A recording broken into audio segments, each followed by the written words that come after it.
Hiking the full Loowit trail around Mount St. Helens was one of the best backpacking trips of my life. The views were incredible, with lots of varied terrain, tons of wildflowers, and gorgeous sunrises and sunsets. My God, go! Let's go. We started out at the June Lake Trailhead, but parking there is limited, so I had to leave the car back at the Marble Mountain parking lot and then run back. The hike started around 10 a.m. since we didn't know how everyone would do and wanted lots of time to make it to our first camp at Puma's Butte. The first part of the hike is in a forest, but eventually it climbs up onto more rocky terrain. There's a bunch of ravines to climb into and out of.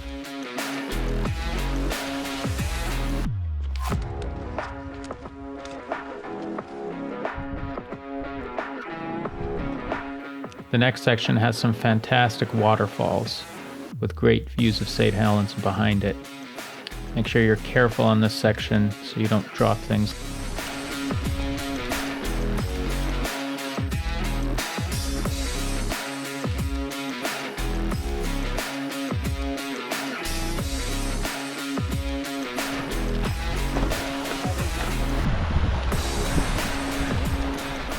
Here lies Abraham.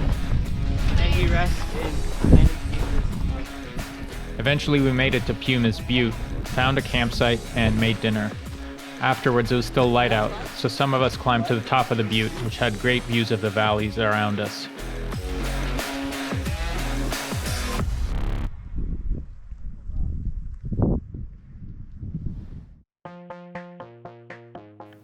This spot has a bunch of good campsites, although the cooler ones closer to the drop-off were all taken, and a cool spring with water running down a series of pools before going off the edge of the valley.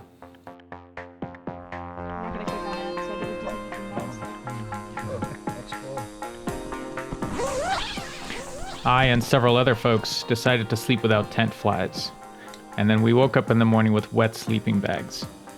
Luckily, the sun came out pretty quickly, so it wasn't too bad.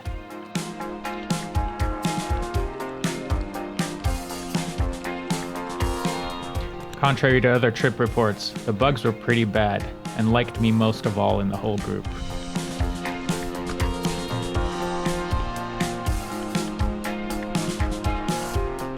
After breakfast, we tore down camp and then hiked through the Plains of Abraham towards Windy Pass.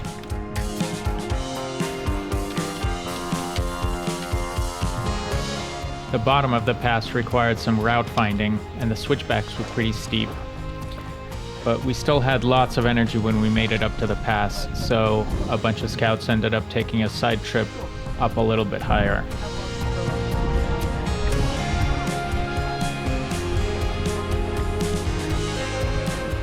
And then some push-ups with packs on to burn off more energy. That was show off. Nice. The way down the path is rocky and steep, but at least not slidey and sandy. The blast zone is pretty level with occasional ravines to cross. Here we hiked through dense fields of purple flowers with epic views into the crater and down to Spirit Lake. There's also giant waterfalls in the distance, like Loowit Falls here. There is a trail that takes you up to a closer viewpoint, but we were too lazy to go up there. Before crossing Loowit Creek, we stopped to refill water and eat a snack. Crossing the actual creek required going pretty far upstream.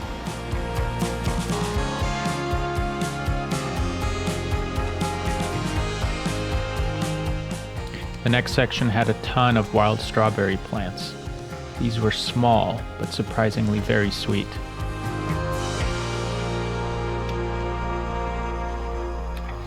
After a pretty long lunch, there was a bushwhacky section, and then lots of big ravines to go down into.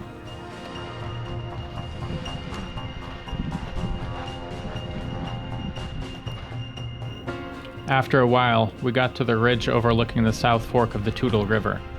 Once you see the river, there's still 2 miles and 1,000 feet left to descend.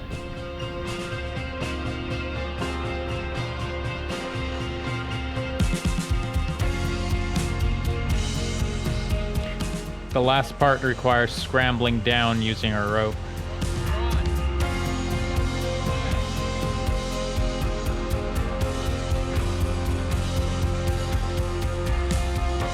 The camp at Toutle River was pretty full, so after eating dinner, we filled up on water and continued hiking up the ridge.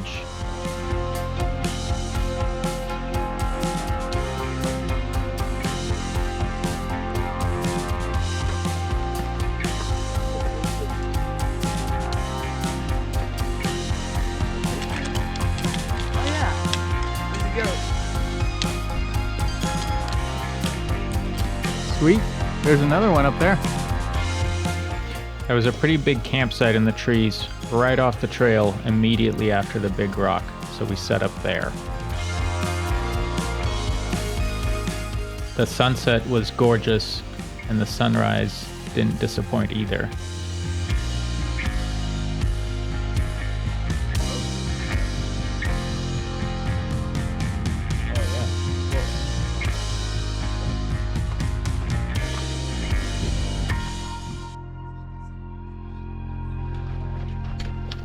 Here we had to cross another big ravine, which required going pretty far downhill before using ropes to get down and back up.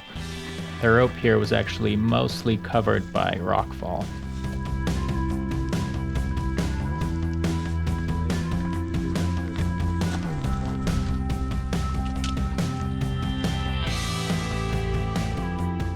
The next section was pretty mellow, although there were a couple of small snowfields to cross.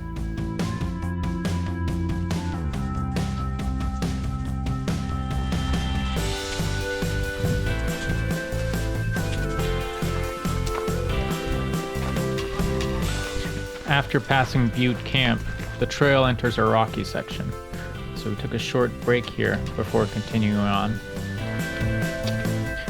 The trail here is sometimes hard to follow, but there's cool views of clouds below us and Mount Adams in the distance.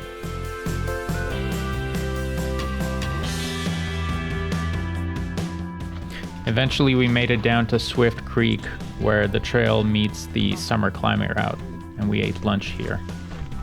Swift Creek didn't actually have water, so we stopped at this next creek, which had tons of ice and the water was very cold.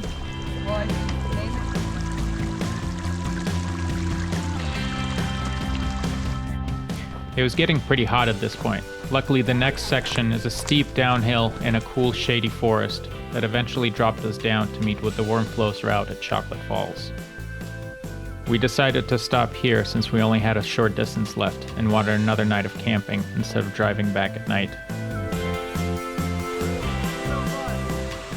This camp and the water slide above the falls was the highlight of the whole trip.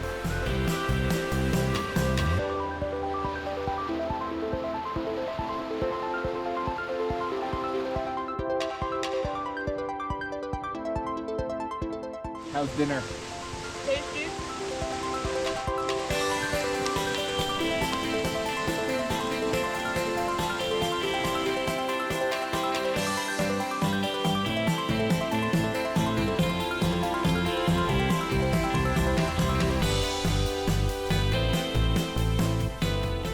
In the morning, a sudden rain shower made us pack up camp really quick, but then the sun came back out, so we stopped to eat breakfast.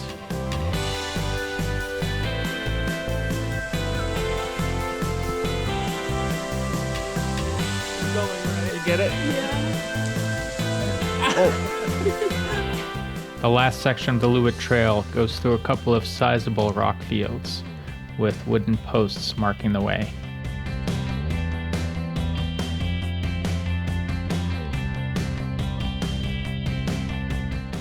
Look at that.